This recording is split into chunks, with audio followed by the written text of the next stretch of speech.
Hello everyone, welcome to Raaonline. I am Dr. Abinaya, I am a consultant pediatrician. So in the chapter on infectious diseases, we are going to discuss on dengue fever. So in the discussion of dengue fever, I have divided into two presentations. So one will be the general pathophysiology and how do you classify dengue fever, and this is completely, the part 1 is completely based on the textbook discussion. The part 2 is based on our national guidelines on how do you manage dengue. So do check out both these presentations. Okay. So let's start with the introduction. So we're all familiar with the dengue fever, the types, or how do we classify dengue fever as. One is the dengue fever, second is the more severe dengue hemorrhagic fever, and the most severe presentation of dengue, which is the dengue shock syndrome. So the first, that is the dengue fever, is basically a benign syndrome. So it is a short duration illness, basically a duration of 2 to 7 days, with some of the common clinical features like headache, myalgia, arthralgia, retroorbital pain, general tiredness or fatigability, and these are the common rash, and some mild bleeding could be there. But most of these illnesses which are very benign, which are treatable in our outpatient basis, are classified under dengue fever. So dengue hemorrhagic fever means the more severe ones where there are overt bleeding manifestations, and there is of course the main pathophysiology behind dengue hemorrhagic fever will be the capillary endotheliopathy. So there is endothelial abnormalities in dengue hemorrhagic fever, whereas in dengue shock syndrome, patients manifest as either a overt shock where there is hypotension, or there is a compensated shock where the pulse pressure is very narrow. Okay, so this is just the introduction. We'll move forward. So the WHO in 2009, they came up with the term severe dengue. So severe dengue means it can involve any of these. So if the child has dengue and has shock, it is again labeled as severe dengue. Dengue fever with respiratory distress, dengue fever with liver damage. When you do the liver function test, if the AST and ALT is more than 1000 units per liter, it is severe dengue. Severe bleeding or altered consciousness or any significant heart abnormalities, any of these criteria is fulfilled, it means there is a severe dengue. So the dengue virus, we know it belongs to the flavivirus family, and there are 4 serotypes, isn't it? Dengue 1, 2, 3 and 4. So if a patient gets affected with the dengue 1 serotype, for example, he has immunity only to that particular serotype. So he doesn't have the cross immunity. Although it is hypothesized that there is some amount of cross immunity with other serotypes, it is not long lived or it is not lifelong. There is a very short lived immunity. So there are people who come every year with a dengue infection. So some 2 or 3 episodes of dengue could have been there in one particular individual.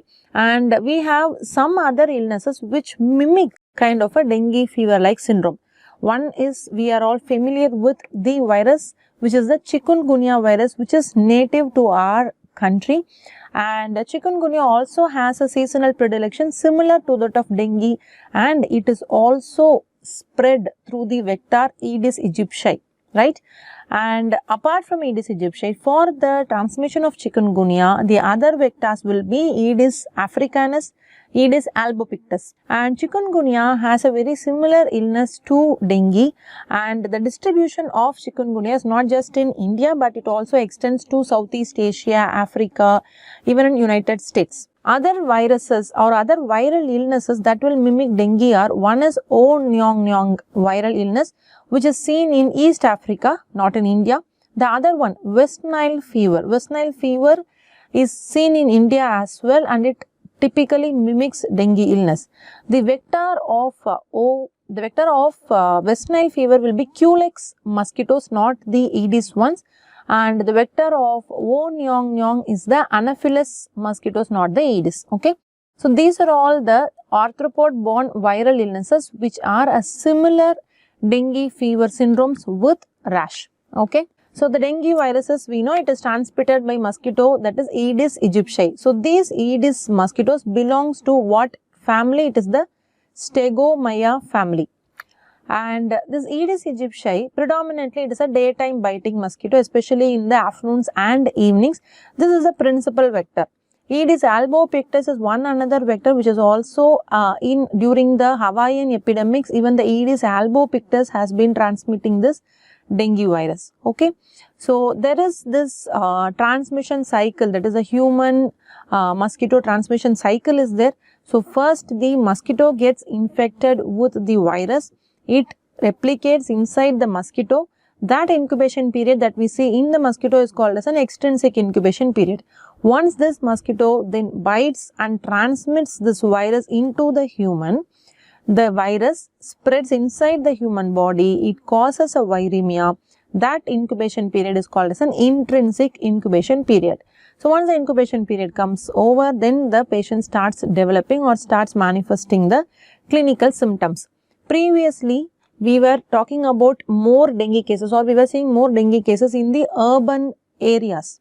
But now there has been a shift because of the development or because of the changing ecologic system in the rural areas. We have started seeing cases or getting patients of dengue illnesses even from the rural area. So, the urban to rural transmission of dengue virus is taking place. So, this Aedes aegypti, we know it is a highly urbanized virus, and now there is urban to rural transmission cycle.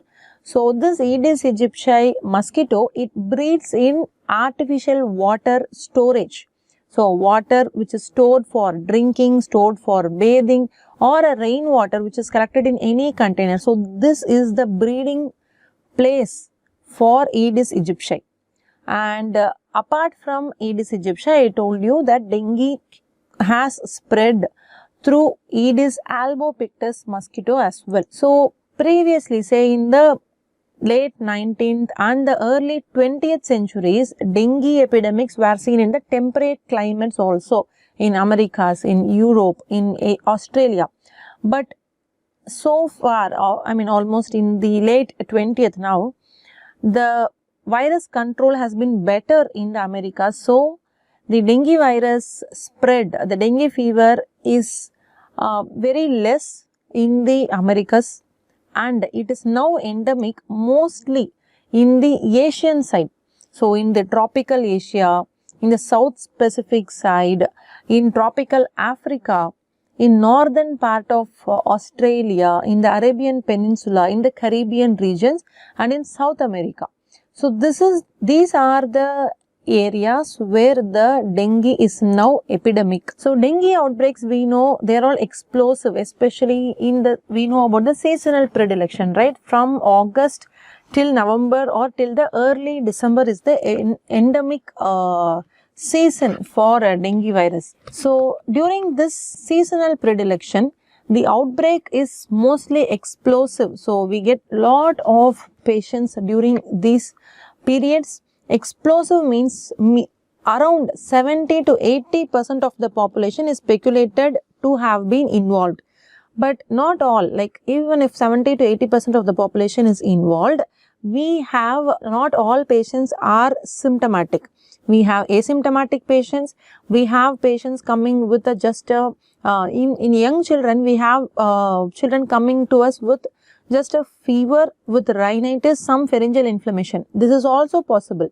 We don't test each and every patient, so the numbers could be quite low. But when it is an explosive outbreak, it is speculated that maybe around 70 to 80% of the population could have been involved. So, dengue is endemic to our country except for Ladakh.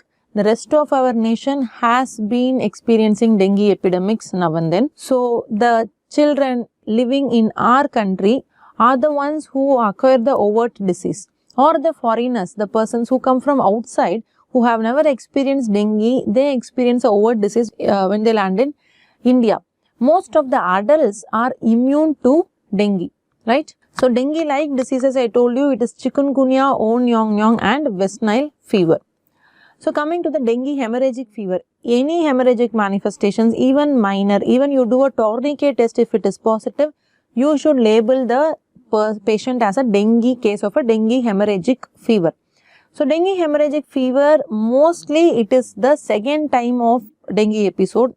Primary dengue fevers are quite rare to become dengue hemorrhagic fevers. or when simultaneously when two serotypes are transmitted, dengue hemorrhagic fever can occur. And so most of the dengue hemorrhagic fevers are mild. So just minor manifestations, a platelet count of around 1 lakh, most of them are mild. So some of them can go for dengue hemorrhagic fever, severe ones, and some of them can progress to dengue shock syndrome also. So why are there such severe manifestations in dengue? So what is the pathogenesis? So there are many theories has been told. Some are like the virus is going to attack and will cause either a direct cellular injury, and also it can cause an indirect injury. Indirect injury means it causes the T cell activation, it causes antibody dependent enhancement, and all the endotheliopathies, the coagulopathies, organ involvement, cytopathies will result. So this pathogenesis I have explained in the part 2 of dengue, so you can go through that. So what you need to understand is there is going to be a direct injury, there is going to be an indirect injury, both B cell and T cell are involved, even complement system get depressed, there is going to be a cytokine storm which causes this multitude of manifestations in dengue illness. So the dengue hemorrhagic fever, again, why there is bleeding, it is not fully understood, but there are so many theories or so many underlying manifestations. One is the platelets are getting lower, so the count is low, that is thrombocytopenia. Even whatever remaining platelets are there, even if the platelet is 1 lakh or 1.2 lakh, they also have a platelet dysfunction, so they do not function normally. There is going to be an underlying coagulopathy, there is a mild degree of DIC in these children, liver damage will occur in these children.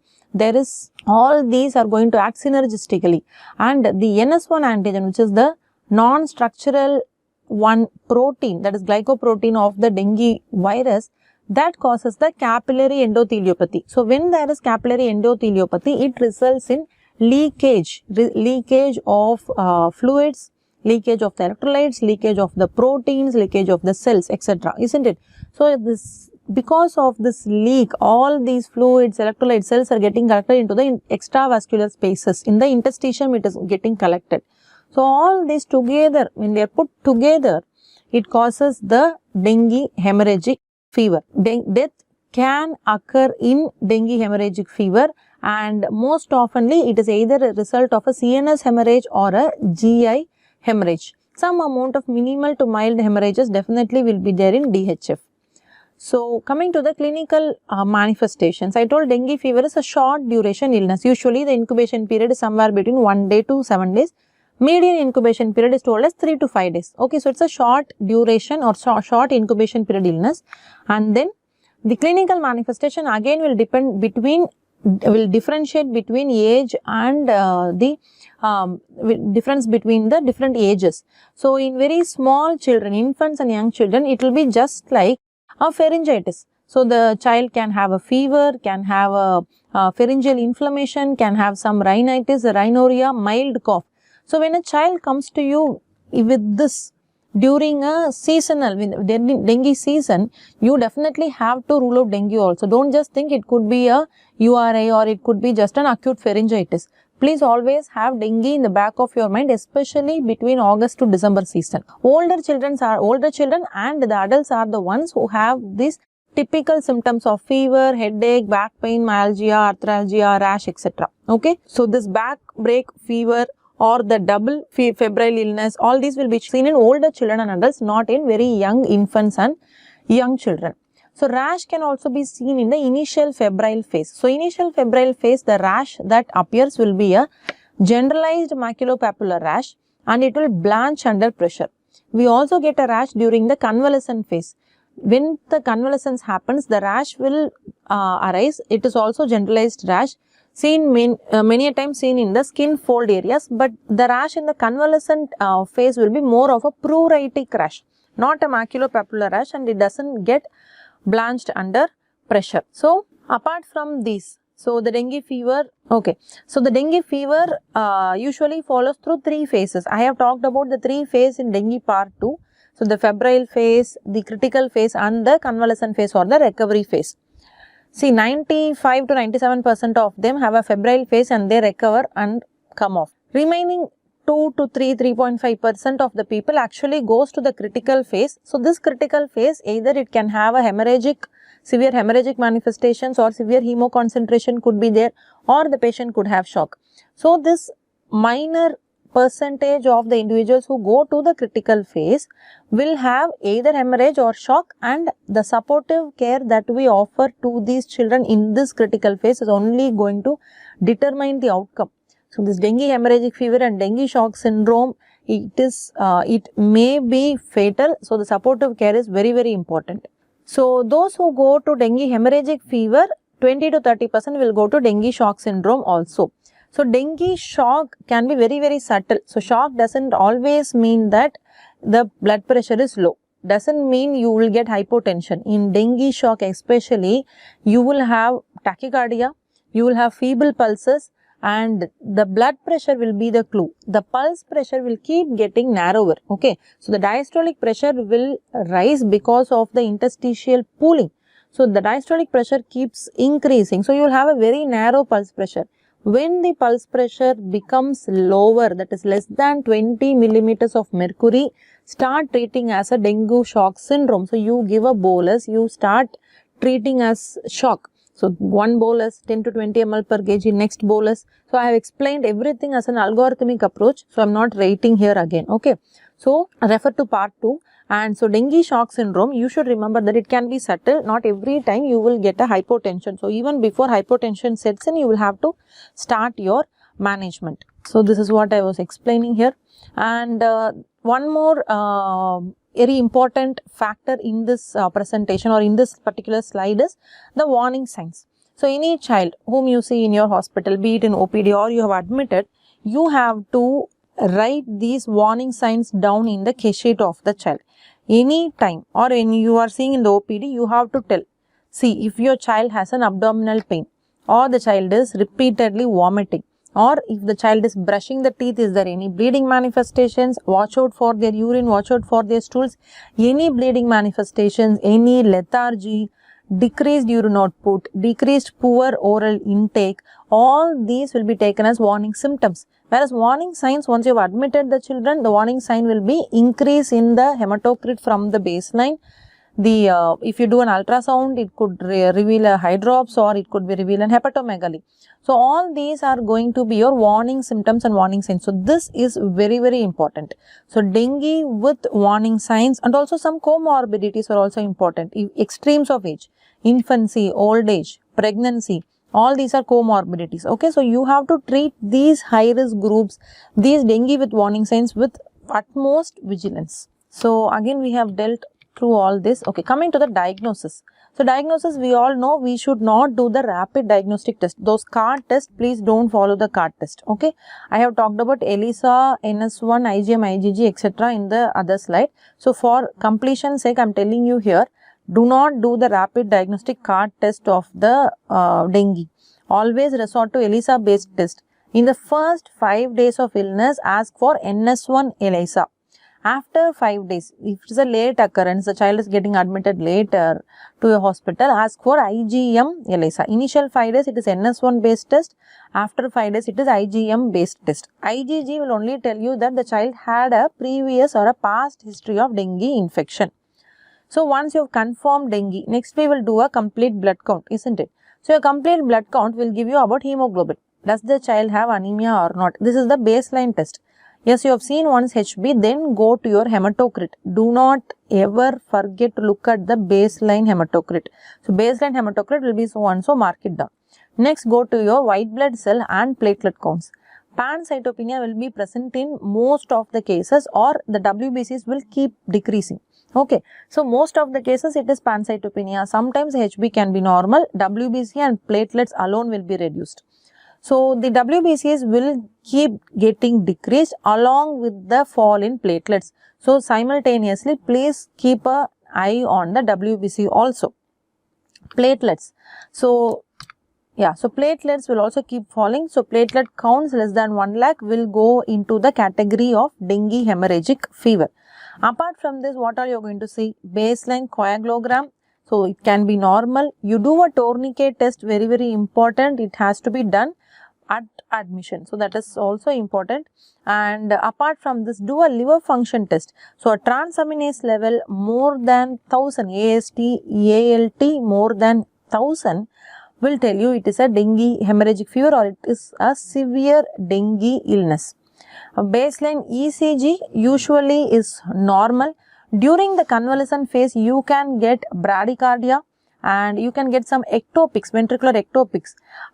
These findings are usually seen during the convalescence phase, and some flattening of the T waves can be there because of hypokalemia. When there is, this is also a finding, hypokalemia happens when there is diuresis during the convalescence phase. Okay, so all these are supportive evidence for you. So our goal is to keep an eye on hematocrit. So the serial hematocrit when we monitor or when we manage the patients. Chest X-ray, ultrasound are done to rule out any fluid collection. So chest X-ray is for ruling out pleural effusions, and ultrasonography to look at the serosal effusion, ascites, pleural effusion, and any gallbladder thickening or hydrops. So these are all the differential diagnosis for dengue illness. So one is the dengue-like diseases, which I already mentioned, which is chikungunya, West Nile fever, etc. Next, any infant, young child, so they come to you with viral flu-like symptoms. So you have to think of influenza also. Early stages of malaria will be similar, like fever, rash, arthralgia, myalgia. So early stage of malaria, mild yellow fever, even scrub typhus because of fever, leukopenia, thrombocytopenia, liver involvement. In the absence of eschar, you have to think of scrub also. And viral hepatitis, leptospirosis, and very sick child like dengue hemorrhagic fever, definitely think of meningococcemia also. But the lab investigations like the complete blood count will be, you will be able to differentiate. So how are you going to treat? So the mild illness or the just a dengue fever, there is no hemorrhagic manifestation, only supportive care, complete bed rest for the child is very necessary. Then you give antipyretics. Then lots of fluids, that is very important. So fluids, oral fluids are advocated during the initial phases. So when are you going to do intravenous fluid is only when the child has hemorrhagic manifestations or in shock. Very importantly, do not give aspirin, do not give steroids during the dengue fever. They are at most dangerous. Dengue hemorrhagic fever and dengue shock syndrome, you are going to admit the children. Very close monitoring is necessary. If they have labored breathing, there is cyanosis, there is shock, start on oxygen immediately. We can replace, or we are going to start on crystalloids, either RL, ringer lactate or NS. Any of these can be used. Some cost difference is there. RL is quite expensive than a normal saline, so you can use NS in resource limited settings. Colloids will be used when you have used 2 or 3 times boluses, and you can replace the crystalloids with colloids. That is also possible. What about platelet transfusions? Previously, some 15-20 years ago, when the understanding of the capillary endotheliopathy, pathophysiology of the dengue was less, usually they were giving platelet transfusions prophylactically. But now there is no indication for a prophylactic platelet transfusion. It is not going to reduce the risk of hemorrhage. During a management of dengue hemorrhagic fever or a dengue shock, we have to carefully titrate the fluids based on the urine output and based on the hematocrit concentration. We have to take utmost care to avoid overhydration, because during the convalescent phase, what happens once the capillary endotheliopathy stops, all the interstitial fluid is coming back to the intravascular space, and this will cause pulmonary edema. This is going to cause effect on the heart. It can even cause a congestive cardiac failure. So, diuretics might be necessary. So, this overhydration has to be taken care of. We should never do overhydration in these children. Fresh blood transfusions or PRBC transfusions, again only when there is documented bleeding or when there is a sudden drop of hematocrit when you treat these children. So better to give PRBC and at 5 ml per kg, and so this is very important. And what about steroids? Steroids should never be given in dengue. So complications, again during the initial phases, it is about dehydration. So during the febrile phase, because of poor oral intake and because of high grade fever, there could be dehydration. and during the resorptive phase it is overhydration, and fluid electrolyte losses can cause hyponatremia, can cause hypokalemia, which has to be corrected very carefully. And apart from that, there could be convulsions during a high fever, prolonged tiredness or asthenia. The patients will feel very tired, no energy to do their day-to-day activities, bradycardia, ventricular extrasystoles, all these are seen during the convalescent phase. Prognosis of dengue fever is actually good. We will have to give only the good supportive care. What about dengue hemorrhagic fever? If it is diagnosed late or if there is an improper treatment, it may be fatal also. And with good ICU care, the death rate has been reduced to less than 1% of cases in dengue illnesses. And most of the fatalities that we see are either due to hemorrhage, like overt hemorrhages from the GI or CNS, or sometimes it can be due to even overhydration. So, we should not do such errors. So, how do you prevent dengue? So, one thing is we can prevent the mosquito bites. Other thing is about the vaccination.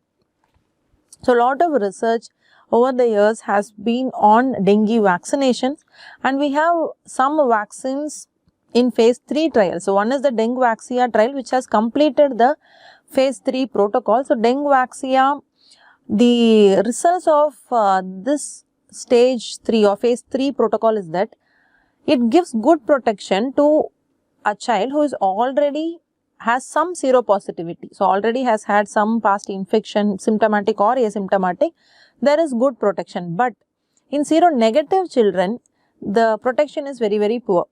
Okay. So, but based on these data also, this vaccine is still endorsed by the WHO in states, in the states, and the European regulatory agencies have advocated its use in children more than 9 years who have had a prior dengue infections. So, now it is licensed and it is used in 20 countries all over the world. So, next is the Takeda dengue 2 chimeric tetravalent vaccine. So, this Takeda vaccine has strong protection against 2 serotypes, but against dengue 2 serotype, but modest protection against the other 3. So, to tide over this disadvantage came the tetravalent dengue vaccine. So, it has good protection against all the 4 serotypes. So, now the vaccine which is quite promising is this tetravalent dengue vaccine, and we have this is currently under the final year of phase 3 testing. So, we will have to wait for this vaccine. So, prevention again is preventing the mosquito bites. So, wherever there is artificial water breeding sites, that has to be prevented. Water storage containers or water storage always has to be closed by a tight fitting lid, or you can apply a thin layer of oil over the water storage areas that will prevent the laying of eggs and hatching of the eggs. Abate is a larvicide at a concentration of 1 ppm can be added safely to the drinking water storage collections. And sprays like malathion sprays from trucks is being done by the municipalities, by the corporations, and this will also help in prevention of the mosquito breeding sites. Okay.